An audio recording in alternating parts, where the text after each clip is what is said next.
closest known to me, my family, people who worked with me, who else? And the one name that first came to my mind was the person on whose name this hall is named, Mr. Satyanarayana. And so please, and he's my father. And I'm very proud to say that I am his son. Reason, the amount of achievement that he had in his life, having come from very, very humble beginning, is enormous. I mean, I might have been at holiday service officer and done so many things, but I consider myself as no comparison to him. He started as a small civil engineer. He was in government service. He was in the Prakasham barrage when it was being built.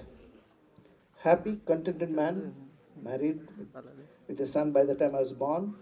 But he wasn't happy with that. He said, no, I had to do something more. He wanted to venture out. He ventured, left his government job. Even today, how many of you will say no if you get an entry into All India services? All of you will say no? Very nice to hear that, because I myself today, I have not sent my children to the All India services. I said, no, the world is much bigger. Venture out and see what's there available. How many of you are not willing to take up a government job? So all others are willing, right? So I see the majority are willing to take a government job, because government job is a wonderful job. You don't have to do much work. In fact, if you do much work, you are in trouble.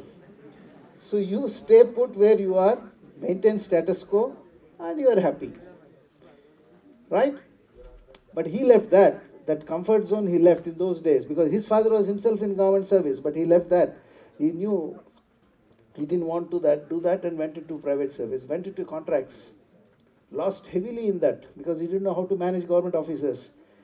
Lost heavily. Then didn't keep quiet, sold whatever he has got and brought and put it in industry. He had a team of 3 other friends with him, and all the 4 of them went into industry.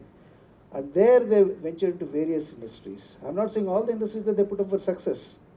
In fact, they came out with one toothpaste. The concept was different from every other toothpaste. They said morning toothpaste, evening toothpaste.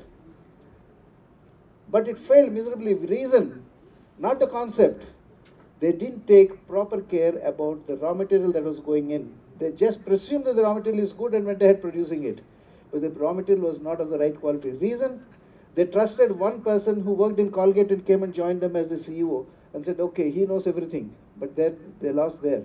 So like that, they have done many businesses. Some they have flourished, some they have not. But they kept on doing things.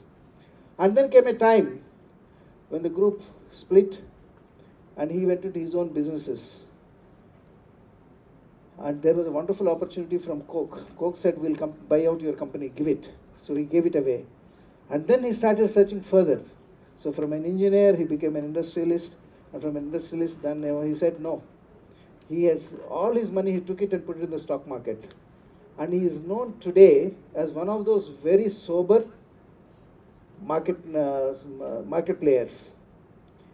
He knows how much he wants. He says, okay, I want only this much return and I'll stay with that and steady growth. But over this, why am I mentioning this? From a civil engineer, he became a management man. From a management man, he became a banker, almost like a banker, investment banker. He kept changing. He kept